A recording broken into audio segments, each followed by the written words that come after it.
बिस्मिल्लाहिर्रहमानिर्रहीम। अस्सलाम वालेकुम स्टूडेंट्स। तो हम सीख रहे हैं क्लास 6 मैथमेटिक्स। इसके चैप्टर नंबर 1, 2, 3 हम सीख चुके हैं।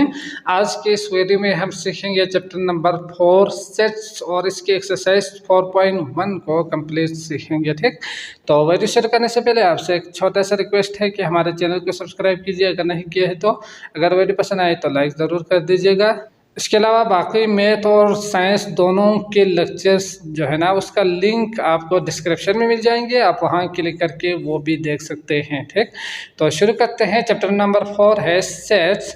तो अगर आप किसी भी जो मुख्तलिफ चीज़ें हैं ना उसको अगर आप एक जगह पे कलेक्ट करेंगे तो उसे कहा जाता है सेट। सेट का मतलब क्या होते हैं, अगर आप मुख्तलिफ चीज़ों को जो भी चीज़ अगर आप उसको कलेक्ट करके एक जगह पे रखेंगे तो वो बन जाते हैं सेट। ठीक, तो मतलब क्या हुआ, कलेक्शन को कहा जाता है सेट। लेकिन हर जो कलेक्शन है वो सेट नहीं होते। उसके लिए दो चीज़ें आपने याद रखना है। पहला है आपके पास वेल डिफाइंड और दूसरा है आपके पास डिस्टिंक्ट। समझ गए? तो वेल डिफाइंड का मतलब क्या होते हैं, अगर ना कोई भी जो आप कलेक्ट कर रहे हो उससे आप आसानी से लिस्ट कर सके, लिख सके, आसानी से एक जगह पे आप उसे राइट कर सके, उसे कहा जाता है वेल डिफाइंड। ठीक, जैसे कि अगर मैं आपसे ये पूछूं कि वीक्स के नाम लिखें, मंथ के नाम लिखें या पाकिस्तान के सूबों के नाम लिखें, तो आप उन तमाम जो चीज़ें हैं उनको आसानी के साथ लिस्ट कर सकते हैं। उन तो इस तरह की जो चीज़ें हैं इसे कहा जाता है वेल डिफाइंड। समझ गए? इसके अलावा जो वेल डिफाइन नहीं है उसको समझने के लिए मैं एक एग्जांपल देता हूँ। अगर मैं आपसे पूछूँ ना कि आपके जो क्लास है उसमें शरारती जो लड़के हैं उनमें से दो का नाम लिखें, तो आप यकीनन दो नाम लिखेंगे। और इसी तरह अगर मैं आपके दोस्त से पूछूं कि आपके क्लास में जो शरारती लड़के हैं उनके नाम लिखें, उनमें से दो का नाम लिखें, तो ज़रूरी नहीं कि आपने जिसका नाम लिखा है जैसे कि जुनैद और अली वगैरह, तो अगर जिसका भी आपने नाम लिखा है ज़रूरी नहीं कि आपके दोस्त भी वही नाम लिखे। हो सकता है वो आपका भी नाम लिख सकते हैं और किसी और का भी नाम लिख सकते हैं। तो इस तरह की जो चीज़ें हैं ना ये कभी भी वेल डिफाइंड नहीं होंगे, इसे हम वेल डिफाइंड नहीं कहेंगे। इसी तरह आपके मोहल्ले में जो अमीर लोग हैं उनका लिस्ट बनाएं, तो आप तो यकीनन एक चलो 10 लोगों के नाम लिखें तो यकीनन आप 10 रिच पर्सन के नाम लिखेंगे। अगर यही सवाल मैं किसी दूसरे से पूछूं तो ज़रूरी नहीं कि ये सब जितने भी है ना इनके नाम दोबारा लिखें। तो इस तरह की जो चीज़ें हैं वो वेल डिफाइंड में नहीं आते। तो आपने ये याद रखना है कि आसानी के साथ आप उसे लिस्ट कर सकते हैं और सब जिससे भी मैं सवाल पूछूं ना वो आसानी के साथ उसे लिस्ट कर सके, वो होते हैं आपके पास वेल डिफाइंड। और इसी तरह डिस्टिंक्ट, तो डिस्टिंक्ट का मतलब क्या होते हैं कि वो डिफरेंट होना चाहिए, मुख्तलिफ होना चाहिए, सेम नहीं होनी चाहिए। समझ गए? अगर सेम हो तो फिर यकीनन वो सेट नहीं बनेंगे। जैसे कि मैथमेटिक्स का अगर मैं सेट बनाऊं अल्फ़ाबेट्स का, तो इसमें MAT, ठीक, तो आगे अगर आप देखेंगे तो M दोबारा आएंगे, तो ये जो M है ना अगर मैं इसको दोबारा यहाँ पे लिखूँ तो ये सेट नहीं है। ठीक, क्यों? क्योंकि इसमें रिपीटेड आ चुके हैं। रिपीट अगर आ जाए ना तो ये कभी भी सेट नहीं होंगे। तो इस चीज़ को आपने याद रखना है। समझ गए? तो इसका मतलब क्या हुआ कि वेल डिफाइंड और डिस्टिंक्ट होनी चाहिए। अगर ये नहीं हुआ तो वो सेट नहीं होंगे। समझ गए? अगर मैं आपसे पूछूं कि 10 से नीचे नेचुरल नंबर लिखें तो आप क्या करेंगे? 1, 2, 3 करके 10 तक लिखेंगे, यही है ना। और यही सवाल मैं किसी से भी पूछूं तो यही सारे नंबर्स आएंगे इसमें, और कोई भी नंबर इसमें शामिल नहीं होंगे, ना ही यहाँ से हम इसको कम कर सकते हैं। तो ये सेट होंगे। समझ गए? तो कोई भी नंबर जिसे आप लिस्ट कर सकते हो, लिख सकते हो, तो वो तमाम क्या है जो सब के लिए यानी सब इसे लिख सकते हैं, सब इसे लिस्ट कर सकते हैं। और इसी तरह रिपीटेड नहीं होनी चाहिए। तो ये दो चीज़ें आपने याद रखना है सेट्स के बारे में। ठीक, तो आते हैं एक्सरसाइज की तरफ और करते हैं एक्सरसाइज को अच्छी तरह से समझेंगे। तो शुरू करते हैं एक्सरसाइज 4.1। क्वेश्चन नंबर 1 है which of the following collection are set. तो कौन सा वाला सेट है वो आपने लिखना है। यकीनन सेट नहीं हो तो नॉट सेट लिखिएगा। पार्ट 1 है आपके पास ऑल कलर्स इन रेनबो। तो रेनबो जो कि आप जानते ही है, दनक कहा जाता है उसे, तो उसके 7 रंग होते हैं। तो अगर मैं आपसे या किसी से भी पूछूं तो वही 7 रंग के रंगों के नाम लिखेंगे तो ये क्या है, सेट है। ठीक, किसी से भी मैं पूछूं तो ये वेल डिफाइंड भी है, और इसमें जो अलग अलग नाम होंगे रेड वाइट करके, तो यकीनन ये क्या है, सेट है। डिफरेंट भी नहीं है और सबके लिए यही एक ही आंसर होंगे, तो ये सेट होंगे। अगला है part 2, consonants of English alphabet. तो कंसोनेंट्स का मतलब क्या होते हैं कि जो वावेल है ना, ए आई ओ यू, इसके अलावा बाकी जो अल्फ़ाबेट है इसको कहा जाता है कंसोनेंट्स। ठीक, तो अगर मैं किसी से भी पूछूं ना तो वो यही सारे अल्फ़ाबेट्स लिखेंगे, ए आई ओ यू को छोड़ के बाकी तमाम जो अल्फ़ाबेट है वो लिखेंगे, तो ये भी क्या है, सेट है। ठीक, ना रिपीट होंगे, बी एक दफ़ा आएंगे, ठीक, सी वन टाइम आएंगे, डी वन टाइम आएंगे, इसी तरह जेड तक आएंगे, तो ये होंगे सेट। और इसी तरह स्टूडेंट्स इन योर क्लास, आपके क्लास में स्टूडेंट्स, तो यकीनन आपके क्लास में एक लिमिटेड स्टूडेंट होंगे तो उन सब का नाम आएंगे, डिफरेंट होंगे यकीनन, तो ये क्या है, ये भी सेट है। तो आपने इसके आंसर में लिखना है इट इज़ द सेट, या डायरेक्ट सेट लिखिएगा, काफ़ी होंगे। इसके बाद है very intelligence employees of a company. एक कंपनी है, उसके इंटेलिजेंस, बहुत ही ज़हीन जो लोग हैं, काम करने वाले लोग हैं, उसको आपने लिस्ट करना है। तो यकीनन अगर मैं आपसे कहूँ तो हो सकता है आप उसके जो कंपनी है उसमें से एक का नाम लिखें, और आपके दोस्त किसी और का नाम भी लिख सकते हैं, ज़रूरी नहीं कि वो वही नाम लिखे जो आपने लिखा है, यही है ना। तो इस तरह से आपने समझना है कि सेट है या नहीं है, तो ये सेट नहीं होंगे क्योंकि ये वेल डिफाइन नहीं है सबके लिए, आप लिस्ट नहीं कर सकते उसको। ठीक, तो ये क्या होंगे, नॉट सेट होंगे। इट इज़ नॉट सेट लिखिएगा या नॉट सेट ही लिखेंगे। अगला है ये 4 था, 4 लिखिएगा। ठीक, 5 है आपके पास प्राइम नंबर लेस देन 100। तो प्राइम नंबर्स कौन से नंबर्स होते हैं जिसका 2 फैक्टर्स हो। ठीक, जैसे कि 2 के लिए 1 ज़र 2, 2 ज़र 1 ही हो सकते हैं, 3 के लिए 1 ज़र 3, 3 ज़र 1 ही हो सकते हैं, और 4 के लिए 1 4 4 1 के अलावा 2 ज़र 2 भी हो सकते हैं ना। तो ये जो 4 है वो प्राइम नंबर नहीं है, तो ये तो आप जानते ही होंगे। तो प्राइम नंबर्स अगर 100 से लेस देखेंगे तो तकरीबन 25 के करीब क्या होंगे, प्राइम नंबर्स होंगे। तो जिससे भी मैं पूछूं वही सारे नंबर लिखेंगे, 2 3 5 7 करके ये। ठीक, तो ये क्या होंगे, सॉरी ये 6 था, तो 6 में आपने क्या लिखना है, तो ये सेट है, समझ गए। इसके बाद अगला है 7, इसके बाद है 6 very hard working student in your class. तो फिर वही चीज़, very intelligent employees of a company, तो आप समझ सकते हैं। तो ये क्या है, नॉट सेट है, आपने इसके ऊपर नॉट सेट लिखना है, it is not a set लिखना है। इसके बाद 7 है letter in the word mathematics. तो यकीनन आप मैथमेटिक्स के लिए आप किस तरह से लिख सकते हैं, तो यहाँ पे अगर मैं लिखूँ तो MATH, ठीक, ई है, M आ चुके हैं, दोबारा आपने नहीं लिखना है, B आ चुके हैं, TB आ चुके हैं, I लिखना है इसके बाद, समझ गए। इसके बाद C और इसके बाद S। तो इस तरह आप इसका सेट बना सकते हैं, जिससे भी मैं कहूँ ना तो ये क्या होंगे, एक सेट होंगे जिसे आप सेट कह सकते हैं। तो ये क्या है, सेट है, तो आपने इसके आंसर में लिखना है इट इज़ अ सेट, समझ गए। इसके बाद है 8 all outcomes of flipping a coin. तो कॉइन को जब आप उछालेंगे तो यकीनन हेड या टेल ही आएंगे, तो आउटकम्स तो यही 2 चीज़ें आ सकते हैं ना, तो ये क्या होंगे, सेट होंगे। इसके बाद अगला है all results of rolling a die. तो एक डाई को जब आप इस तरह रोल करेंगे ना तो यकीनन 1 से लेकर 6 तक के नंबर्स आएंगे, तो ये क्या होंगे, सेट्स होंगे। आप लिख सकते हैं, उससे जो भी रिजल्ट आपको मिले ना उससे आप आसानी से लिस्ट कर सकते हैं। मंथ ऑफ सोलर ईयर, तो शमसी जो ईयर है उसका मंथ के नाम, तो क्या क्या लिखेंगे, जनवरी फरवरी लिखेंगे ना, तो दिसंबर तक आप लिखेंगे। तो जिससे भी मैं पूछूं वही जनवरी से लेकर दिसंबर तक लिस्ट करेंगे, डिफरेंट होंगे यकीनन, तो ये भी क्या है, सेट है। इसके बाद है आपके पास इस्लामिक मंथ ऑफ फास्टिंग। तो इस्लाम में जो फास्टिंग जो मंथ है ना वो क्या है, तो आप जानते ही होंगे, रमज़ान में हम रोज़े रखते हैं, तो ये रमज़ान ही लिखेंगे सब, तो इसलिए भी क्या होंगे, सेट ही होंगे, समझ गए। इसके बाद है question number 2, which of the following statements are true, explain your answer. अब आपने एक्सप्लेन कर देना है कि आपका जो आंसर है वो सही है तो क्यों सही है, और गलत है तो क्यों गलत है। तो 2 का पार्ट 1 है आपके पास, 2 4 6 8 और 100 तक दिया हुआ है। 2, 4, 6 और 100 तक ऐड करके, और ये बराबर है 2, 4, 6, 8 और डॉट डॉट डॉट डॉट आगे नहीं पता कहाँ तक आएंगे। तो इसमें अगर आप देखेंगे तो ये 100 के बाद आगे वाले सारे नंबर्स इसमें मौजूद नहीं है, समझ गए।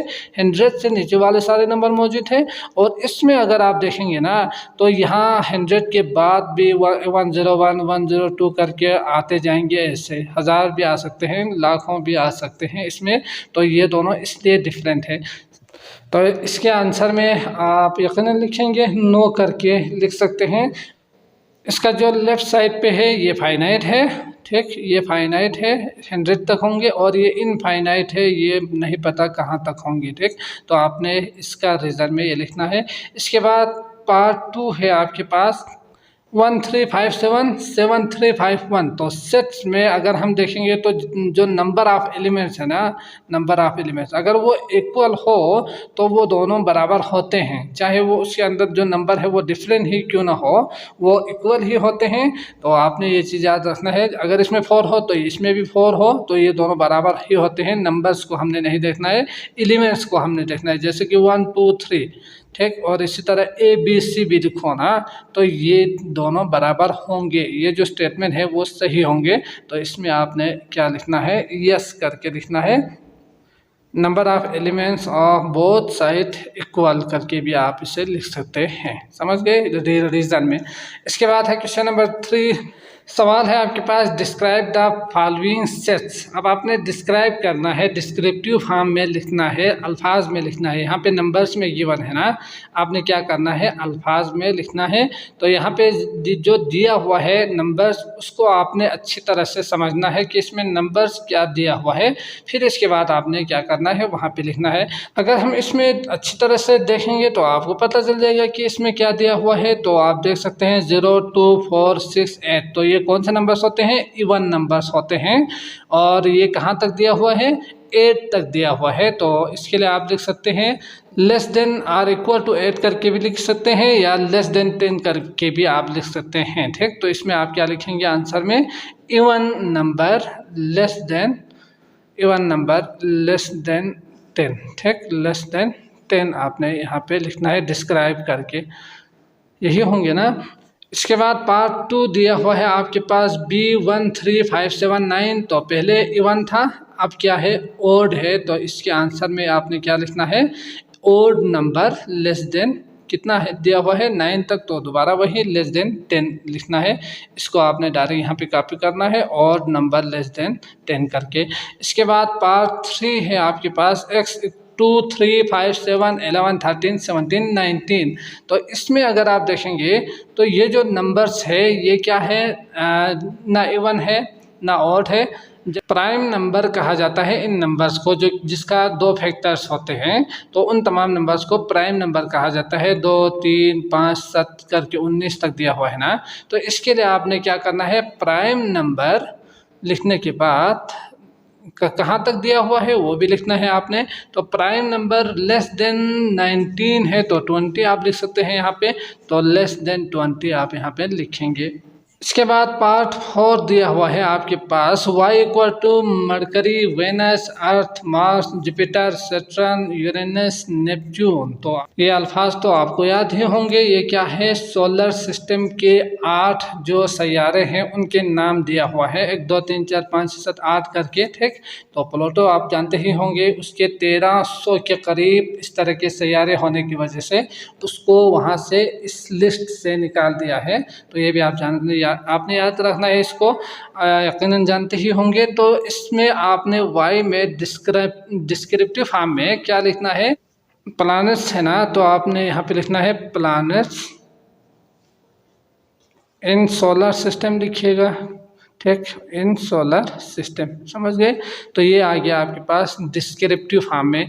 इसके बाद अगला है 5C potato, carrot, radish, beet, sweet potato. तो आप इसको देखकर बता सकते हैं कि ये जो लिस्ट उन्होंने दिया हुआ है ये क्या है, सब्जियों के नाम है। और ये किस तरह की सब्जी है वो भी आप देख सकते हैं कि ये जो है ना ज़मीन के अंदर जो ग्रो होते हैं उस तरह के सब्जियों के नामों का यहाँ पे लिस्ट दिया हुआ है। तो आप इसके जो डिस्क्राइब में अल्फाज में आप किस तरह लिखेंगे, सी करके 5 वेजिटेबल है तो 5 vegetables which grow under ground करके लिखिएगा, समझ गए। क्या लिखेंगे, 5 vegetable which grow under ground करके इसके डिस्क्रिप्टिव में लिखेंगे। इसके बाद है आपके पास question number 4, list the elements of the following sets. Part 1 है नेचुरल नंबर। तो नेचुरल नंबर आप जानते ही है 1 2 3 4 5 6 इसको कहा जाता है, इसके सेट को नेचुरल नंबर कहा जाता है। इसमें आपने क्या कौन कौन से नंबर्स लिखना है, greater than or equal to 20। तो 20 से ग्रेटर नंबर्स को आपने इसमें लिखना है। तो 20 से ग्रेटर और इक्वल टू भी दिया हुआ है तो इसका मतलब 20 भी आना चाहिए इसमें, इक्वल टू अगर हो तो वही नंबर आपने यहाँ पे लिखना है। इसके बाद है ग्रेटर, ग्रेटर का मतलब 21 23 सॉरी 22 23 यही आएंगे ना। तो आप इसको लास्ट तक नहीं लिख सकते, इसके लिए आप डॉट डॉट डॉट करके यूज़ कर सकते हैं। इसके बाद अगला है पार्ट 2 प्राइम नंबर्स। तो यकीनन प्राइम नंबर्स जिसका सिर्फ 2 फैक्टर हो, 1 ज़रब एक कर सके, इसके अलावा किसी भी 2 नंबर्स को मल्टीप्लाई करके वो रिजल्ट ना आए ना, तो उन तमाम नंबर्स को प्राइम नंबर कहा जाता है। तो अगर आप देखेंगे तो कहाँ से कहाँ लिखना है, बिटवीन 10 एंड 30, 10 और 30 के बीच में जो प्राइम नंबर्स होते हैं उसको आपने लिस्ट कर देना है यहाँ पे। तो 10 के 10 तो नहीं है, 5 के, तो इसको किस तरह से देखना है, बाकी जो नंबर्स होते हैं 2 के अलावा इवन नंबर्स उसको आपने चेक नहीं करनी, वो तो डायरेक्ट 2 का भी डिविजिबल है। तो जो ओड नंबर है उसको आपने चेक कर देना है और लिखना है। तो 11 है, 13 है, 17 है, ये तो आपको याद ही होगा। तो 15 क्यों नहीं है, 5 का डिविजिबल है, ठीक। तो यहाँ से 17 के बाद 18 19 है, 21 7 का डिविजिबल है ना, 23 आएंगे। तो 25 5 का डिविजिबल है, और 27 तो 27 9 का डिविजिबल या 3 का डिविजिबल है। इसके बाद 29, ठीक। तो आगे 30 तक कहा है तो यही आपका आंसर होंगे। अगला है m multiples of 5 greater than 5। तो 5 से ग्रेटर जो मल्टीपल्स ऑफ 5 है उसको आपने लिखना है, यकीनन 5 से ग्रेटर ही आएंगे। तो इसमें 5 नहीं आना चाहिए, तो ये आप समझ सकते हैं। तो यहाँ पे m में आपने क्या लिखना है, 5 से ग्रेटर 5 नहीं आना चाहिए। तो 5 दूनी 10, 5 तिया 15, 5 के 20, इसका टेबल आएंगे ना, मल्टीपल्स का मतलब यही है टेबल जो आपने याद किया होगा। तो यहाँ से आगे कहाँ तक नहीं लिख सकते, इसके लिए आप डॉट डॉट डॉट लिख के छोड़िएगा। इसके बाद अगला है प्राइमरी कलर्स। तो प्राइमरी कलर्स का मतलब क्या होते हैं, ये 3 कलर्स से ही मिलकर बाकी कलर्स बना सकते हैं आप। तो इसमें ब्लू ग्रीन रेड ही आते हैं, तो आपने इसी को लिखना है ब्लू ग्रीन और रेड, ठीक। ये 3 प्राइमरी कलर है, इन्हीं से बनते हैं बाकी कलर्स। इसके बाद है persons have age 200 years and above. तो यहाँ पे अगर बी में देखेंगे तो वो उन तमाम लोगों का आपने लिस्ट बनाना है जो कि 200 से अबव ईयर्स का हो, 200 से ज़्यादा साल हो उसका उम्र। तो ऐसा तो शायद इस अर्थ पे तो मौजूद नहीं है, तो आपने इसको खाली ही रहने देना है, ठीक। तो ये हो गया क्वेश्चन नंबर 4। अगला करते हैं क्वेश्चन नंबर 5। सवाल है आपके पास, which of the following represent the universal set for the given set. तो यूनिवर्सल सेट क्या होते हैं ये तो आप जानते ही होंगे। यूनिवर्सल सेट के लिए हम इस तरह से बनाते हैं, ठीक, वेन डायग्राम। तो इसमें सारे एलिमेंट्स आना चाहिए, एक ऐसा सेट जिसमें बाकी जो सेट्स है ना इनके सारे एलिमेंट्स उसके अंदर मौजूद होना चाहिए, उसको कहा जाता है यूनिवर्सल सेट, ठीक। बाकी जो सेट्स है वो उसका सब सेट कहा जाता है। तो ये 2 चीज़ें याद रखेंगे तो आप यकीनन अल्फाज को देखकर आप खुद बना सकते हैं यूनिवर्सल सेट कौन सा वाला जो सेट है वो यूनिवर्सल होंगे। तो पहले हम इसका लिस्ट करते हैं। ए है आपके पास all consonants of English alphabet. तो कंसोनेंट्स का मतलब वावल को छोड़ के बाकी जो है उसको कंसोनेंट्स कहा जाता है, यही है ना। तो इसमें एक नहीं आएंगे, बी आएंगे, सी आएंगे, डी आएंगे, ई नहीं आएंगे, ई एफ तो यकीनन आप इसे जेड तक लिख सकते हैं। तो ये आएंगे आपके ए में। इसके बाद बी में कौन से आएंगे, all vowels of English alphabet. तो आप देख सकते हैं vowel A E I O you को कहा जाता है वावेल्स, समझ गए। इसके बाद सी है ऑल इंग्लिश अल्फ़ाबेट्स। तो इसमें ए बी सी डी करके सारे जो अल्फ़ाबेट लेटर्स है वो आएंगे जेड तक।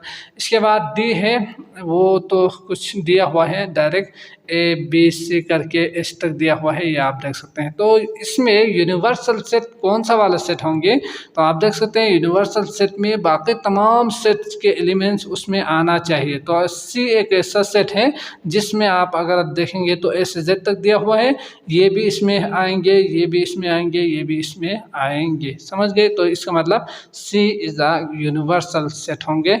The set of C is a universal set. इसके स्टेटमेंट आप खुद लिखिएगा कि ये क्या है, यूनिवर्सल सेट है। इसके बाद हम यहाँ छोटा करके बनाते हैं, वेन डायग्राम बनानी है। तो वेन डायग्राम के लिए यूनिवर्सल सेट आएंगे यू, इसमें ए बी सी से लेकर जेड तक सारे मौजूद होंगे। अब इसके बाद ना ए और बी में अगर आप देखेंगे तो ये बिल्कुल डिफरेंट सेट है। तो यकीनन क्या आना चाहिए, ये अलग होना चाहिए, यहाँ से डिफरेंट है ना, एक भी एलिमेंट सेम नहीं है। तो इसके लिए हम बनाएंगे ये ए है, ये बी है, और इन दोनों को हमने क्या किया, अलग बनाया। अब यहाँ पे जो डी है उसमें अगर आप देखेंगे तो A B C D E F G H, तो आप देख सकते हैं इसमें कुछ यहाँ से लिया हुआ है और बाकी यहाँ से भी है कुछ नंबर। तो इसका मतलब ये जो डी सेट है ये दोनों को ओवरलैप होना चाहिए, दोनों में मौजूद होना चाहिए। तो ओवरलैप का मतलब उसको ज्वाइन करेंगे दोनों में से। जैसे कि बी में भी कुछ नंबर है, जैसे कि ई है ना, ई है तो इसका मतलब ये इसके अंदर होनी चाहिए, और ए भी है तो ये इसके अंदर कुछ एलिमेंट्स होना चाहिए। तो इसके लिए आप ओवरलैप करके लिखेंगे। इसी तरह अगर आप ए में देखेंगे तो यहाँ से भी कुछ नंबर लिया हुआ है, तो आपने इसको इस तरह से बनानी है सी को, ठीक। अब आप इसमें अल्फाज को भी लिख सकते हैं, जैसे कि जो सेम है उसको यहाँ बीच में और जो सेम नहीं है उसको बाहर लिखेंगे। क्वेश्चन नंबर 6 है, list the element of the following sets and represent them through Venn diagram. तो पहले आपने लिस्ट कर देना है, तो करते हैं लिस्ट। यू है natural number less than or equal to 20। तो नेचुरल नंबर 1 2 3 4 5 6 7 8 9 10 से लेकर 20 आर इक्वल टू कहाँ है, तो इसका मतलब 20 भी इसमें आना चाहिए, ठीक। तो ये हो गया आपके पास यू। इसके बाद दिया हुआ है ex prime number greater than 5 less than 20। तो 5 से ग्रेटर और 20 से लेस, तो ये आपने याद भी किया होगा, तो आप डायरेक्ट लिख सकते हैं। 5 से ग्रेटर कहा जाए तो फिर इसका मतलब 7 आना चाहिए, 5 नहीं आएंगे। 7 8 9 11 13 और इसके बाद कितना है 17, समझ गए। तो 19 भी आना चाहिए, लेस देन कहा है तो 19 आएंगे इसमें। इसके बाद वाई है odd number less than or equal to 20। तो ऑड नंबर्स का मतलब 1 3 5 जिसका डिविजिबल नहीं हो 2 का, उन तमाम नंबर्स को ऑड कहा जाता है, यही है ना। तो ये आएंगे कहाँ तक, इक्वल टू 20, तो 20 तक आएंगे। इसमें 20 भी आना चाहिए, डॉट डॉट करके लिखिएगा। अब आपसे सवाल है, ये था लिस्ट करना था, कर लिया। अब आपके पास अगला है represent them through Venn diagram. अब आपने वेन डायग्राम बनानी है, तो वेन डायग्राम इस तरह से बनाते हैं, यही है ना, ये यूनिवर्सल सेट होंगे यू। तो इसमें सारे 1 से लेकर 20 तक आएंगे। अब अगर इन दोनों में देखेंगे तो 7 11 13 17 19, इसमें क्या है 11 है, ये सारे नंबर्स है ना 7 11 13 17 19। तो इसका मतलब क्या है, ये इसका सब सेट होंगे। तो यहाँ पे आपने 3 चीज़ों को याद रखना है, जो कि मैं अच्छी तरह से समझाने की कोशिश करूँगा। कि अगर ना एक भी एलिमेंट सेम नहीं हो, एक भी नंबर सेम नहीं हो, तो जो सर्कल आप लगाएंगे वो अलग अलग इस तरह बनाएंगे, अगर सेम नहीं हो तो, ठीक। उसे डिसजॉइन कहा जाता है। तो जैसे कि ये x हो तो ये y दोनों सेम नहीं है, और अगर उसमें से एक दो सेम हो, बाकी इसमें भी कुछ मज़ीद हो, इसमें भी कुछ मज़ीद हो, तो उसके लिए हमने क्या करना है, दोनों को इस तरह करके बनानी है, समझ गए। लेकिन अगर सारे जो सेट नंबर के जो एलिमेंट है एक सेट का, वो दूसरे सेट के जितने भी नंबर्स है उसमें मौजूद हो, जैसे कि 7, 7, 11, 13, 17, 19, ये सारे नंबर इसके अंदर मौजूद है ना, तो उसके लिए आपने सेट को किस तरह से बनानी है, यहाँ पे एक को बड़ा करके फिर जो छोटा है ये जो यहाँ ये है ना 7, 11, 13, 17, 19, इसको आपने अंदर इस तरह से बनानी है, समझ गए। तो ये 3 याद रखना है। तो इसे सबसेट कहा जाता है, इसे डिसजॉइन और इसे ओवरलैपिंग मेथ में। तो इन अल्फाज को याद रख के फिर आपने क्या करना है, वेन डायग्राम बना देनी है। तो 6 में यूनिवर्सल सेट आ गए, एक्स वाई आ गए, तो आपने देखा तो यहाँ पे ये इसका सबसेट है, तो इसके लिए y बड़ा करके इस तरह बनाएंगे और सबसेट इसके अंदर आना चाहिए, तो ये आएंगे x, ठीक। तो इसमें 7, 11, 13, 17, 19 आएंगे, बाकी जो नंबर्स है वो इसके बाहर आएंगे, 1, 3, 5 यही है ना। तो आप देख सकते हैं बाकी नंबर्स, तो इसमें 20 नहीं आना चाहिए था, 19 तक आना चाहिए था, ये इवन नंबर है ना इसलिए, तो ये भी आपने याद रखना है। अगला करते हैं क्वेश्चन नंबर 7। सवाल है fill in the blanks with belongs to और नॉट बिलोंग्स टू। इसका मतलब होते हैं बिलोंग्स टू का मतलब अगर मैं सादा अल्फाज में समझाऊं तो उसके अंदर मौजूद होना, उसे कहा जाता है बिलोंग्स टू। और ये होते हैं नॉट बिलोंग्स टू। ये जब भी आप किसी भी सिंबल के ना इस तरह हो तो इसका मतलब होते हैं नॉट बिलोंग्स टू का मतलब क्या होते हैं, उसके अंदर मौजूद नहीं है। जैसे कि अगर मैं यहाँ पे 1 और 2 लिखूँ सेट में और यहाँ पे लिखूँ 1 करके बिलोंग्स टू लिखूँ, तो इसका मतलब ये सही है क्योंकि ये इसके अंदर मौजूद है, ठीक। और इसी तरह अगर मैं 3 और यहाँ पे 2 और 4 लिखूँ तो आप देख सकते हैं ये इसमें मौजूद नहीं है, तो इसके लिए आपने नॉट बिलोंग्स टू करके इस तरह ये सिंबल के साथ इस तरह क्रॉस कर देना है। इसका मतलब होते हैं 3 इसमें मौजूद नहीं है, 1 इसमें मौजूद है, समझ गए। तो ये 2 याद रखना है, मौजूद होना और मौजूद नहीं होना। इसके लिए मैथ में बिलोंग्स टू, एलिमेंट्स ऑफ या मेंबर ऑफ, तो जो भी आप यूज़ करना चाहो लफ्ज़ यूज़ कर सकते हैं, एलिमेंट्स ऑफ, मेंबर्स ऑफ या बिलोंग्स टू, ठीक। तो ये होते हैं इसका सिंबल्स। तो पार्ट 1 है आपके पास 5 डैश और 2, 4, 6। तो आप देख सकते हैं 5 डैश में क्या आना चाहिए, तो 2, 4, 6। तो क्या ये 5 इसमें मौजूद है, नहीं है, तो डैश में आना चाहिए क्रॉस करके। इसी तरह 1 बिलोंग्स टू आएंगे या नॉट बिलोंग्स टू, तो आप देख सकते हैं इसके अंदर 1 मौजूद नहीं है, तो इसके लिए दोबारा नॉट करके आप बनाएंगे। इसके बाद तीसरा है आपके पास 2 ओड नंबर लेस देन 19। तो ओड नंबर को अगर आप लिखेंगे तो क्या इसके अंदर 2 शामिल है, नहीं है, तो दोबारा आपने क्या करना है, नॉट बिलोंग्स टू करके सिंबल यूज कर देना है। इसके बाद 39 sum of dots appear when 2 dice are rolled. 2 dice को अगर आप रोल करेंगे तो यकीनन ज़्यादा से ज़्यादा 6 दोनों का 6 आएंगे, इससे ज़्यादा नंबर्स नहीं आएंगे, तो उनका सम करने के बाद आपको 39 कभी भी नहीं मिलेंगे, तो ये 39 नहीं आएंगे इसमें, ठीक। तो इसके लिए नॉट बिलोंग्स टू का सिंबल यूज़ करेंगे। बाकी मैं समझाता हूँ, आपने इसके खाली जो जगह है उस वहाँ पे आपने लिखना है, ठीक।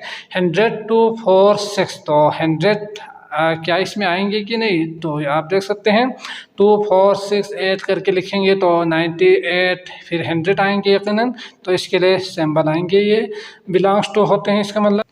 इसके बाद अगला है 6 below set of primary colours. तो यकीनन इसमें प्राइमरी कलर्स है, ये हमने सीखा था डिस्क्रिप्टिव में, तो ये प्राइमरी कलर है, इसके लिए बिलोंग्स टू आएंगे।